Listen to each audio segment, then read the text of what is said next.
বিশ্বে আমাদের এখন হেলথ কেয়ার ইন্ডেক্স যেটা আছে সেই ইন্ডেক্সে আমরা 97টি দেশের মধ্যে 96তে এমনিতেই আছি।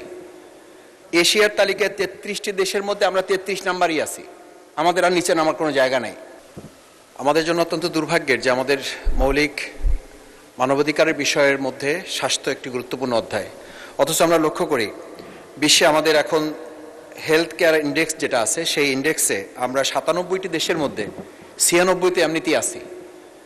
এরপর যদি এটাকে কোম্পানি আইনে নিয়ে যাওয়া হয় তাহলে এই স্পেশালাইজড হাসপাতালের মাধ্যমে আমরা ব্যবসায় পরিণত হয়ে এরপর এক তালিকার বাদ আছে, অর্থাৎ 97 থেকে আমরা 96তে আছি, তারপর আর কোথায় যাব? আমাদের নামারও তো আর কোনো জায়গা নেই। আমার মনে হয় সেই জায়গাটাও যেমন দেখা দরকার। এশিয়ার তালিকায় 33টি দেশের মধ্যে আমরা 33 নাম্বারই আছি। আমাদের আর নিচে নামার কোনো জায়গা নেই।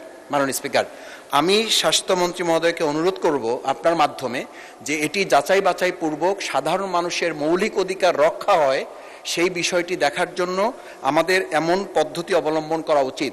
স্পেশালিস্ট মানে বড় রোগ, বড় অসুখ, বড় রোগীরা তো সব দেশের বাইরে যায়, তো গরিবের স্বার্থ রক্ষা না হলে এটা। ধন্যবাদ মাননীয় সদস্য।